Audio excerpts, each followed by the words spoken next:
அன்பு நண்பர்களுக்கு வணக்கம். இன்றைக்கி நம்ம பார்க்க போகிறது சோளத்தில் இடியாப்பம் எப்படி செய்கிறதுன்னு. ஈஸியாக அரிசி மாவு இடியாப்பம் எப்படி பண்ணுவோமோ அதே மாதிரி குவிக்காக நம்ம செஞ்சிடலாம். அதுக்கு முன்னாடி நீங்கள் நம்ம சேனலை சப்ஸ்கிரைப் பண்ணலன்னா குவிக்காக சப்ஸ்கிரைப் பண்ணிக்கோங்க. பெல் பட்டனை ப்ரெஸ் பண்ணிக்கோங்க. அப்போ தான் நான் போடுற புது வீடியோஸ் உங்களுக்கு நோட்டிஃபிகேஷன்ஸில் வரும்.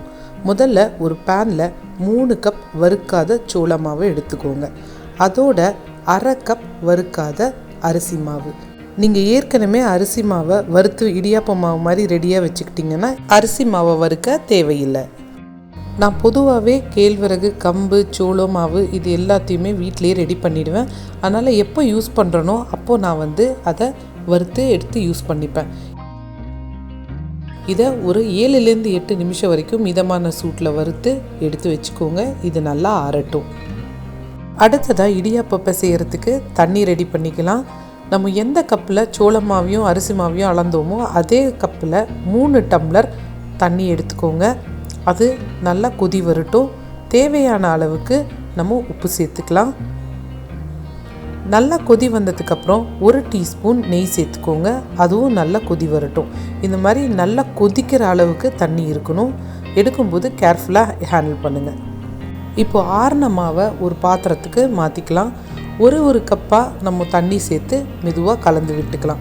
எல்லா மாவுலேயுமே தண்ணி இருக்கிற மாதிரி பார்த்துக்கோங்க.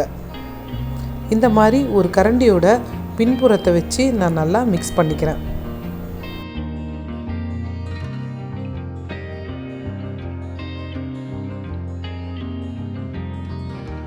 அடுத்தது 2வது கப் தண்ணியையும் நான் ஃபுல்லாக சேர்த்துக்கிறேன்.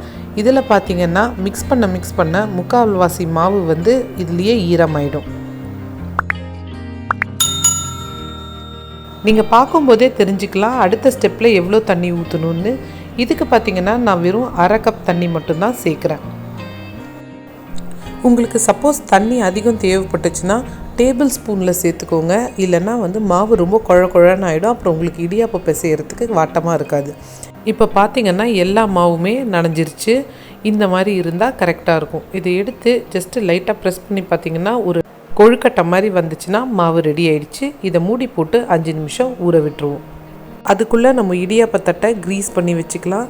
அதே மாதிரி இட்லி குண்டானில் தேவையான அளவுக்கு தண்ணி ஊற்றி கொதிக்க வச்சு ரெடி பண்ணி வச்சுக்கலாம். இடியாப்ப குழாயிலையும் லைட்டாக எண்ணெய் தேய்ச்சி க்ரீஸ் பண்ணி வச்சுக்கலாம். இப்போது 5 நிமிஷம் ஆயிடுச்சு. நம்ம மாவை இடியாப்ப குழாயில் போட்டு பிசைய ஆரம்பிக்கலாம். தேவையான அளவுக்கு மாவை எடுத்து இடியாப்ப குழாயில் போட்டுக்கோங்க. அதுக்கப்புறம் நம்ம அதை பிழிய ஆரம்பிக்கலாம். இடியாப்பத்துக்கான ஒரு முக்கியமான டிப் நான் சொல்கிறேன்.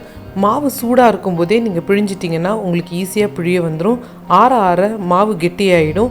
பட் அதுக்கும் நம்ம கவலைப்பட வேண்டாம். லைட்டாக சுடு தண்ணியை தெளிச்சிக்கிட்டு மாவை பிசைஞ்சு பிழிஞ்சோன்னா நம்மளுக்கு ஈஸியாக இடியாப்பம் வந்துடும். பாருங்கள், நான் எந்த அளவுக்கு ஈஸியாக பிழிஞ்சு எடுத்துட்டேன். என்னோடய மற்ற இடியாப்பம்ஸையும் நான் பிழிஞ்சு எடுத்துடுறேன்.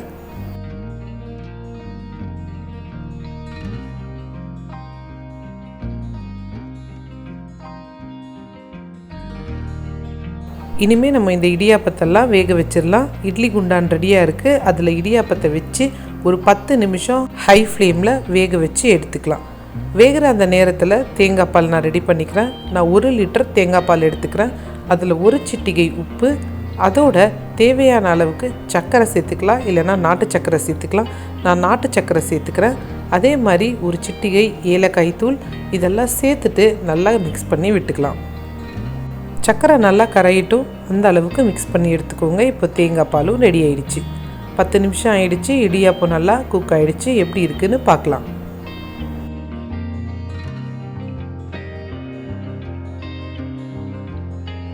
இப்போ பாருங்கள், நான் இடியாப்பத்தை காட்டுறேன். சைட்ஸ் எல்லாம் எவ்வளோ ஈஸியாக வெளியே வந்துருச்சு பாருங்கள். இப்படி இருந்துச்சுன்னா இடியாப்பம் நல்லா குக் ஆகிடுச்சு. நல்லா சாஃப்டாகவும் இடியாப்பம் இருக்குது. இதை ஒரு தட்டுக்கு மாற்றிட்டு தேங்காய் பால் வச்சு நம்ம சர்வ் பண்ணலாம். இந்த மாதிரி செஞ்சு கொடுத்தா பெரியவங்கள்லேருந்து சிறியவங்க வரைக்கும் நல்லா விரும்பி சாப்பிடுவாங்க. நம்மளோட அன்றாட வாழ்க்கையில் சிறுதானியங்களை சேர்த்துக்கிறதுக்கான ஒரு சின்ன முயற்சியை நான் செஞ்சுக்கிட்டு இருக்கேன். உங்களுக்கு இந்த வீடியோ பிடிச்சிருந்ததுன்னா மறக்காமல் லைக் பண்ணுங்கள், சப்ஸ்கிரைப் பண்ணுங்கள். மறக்காமல் உங்களோட ஃப்ரெண்ட்ஸோடையும் ஷேர் பண்ணுங்கள். உங்களோட ஒரு கமெண்ட்டும் எனக்கு ரொம்ப மோட்டிவேட்டிங்காக இருக்கும். மீண்டும் உங்களை இன்னொரு சூப்பரான வீடியோவில் சந்திக்கிறேன். நன்றி.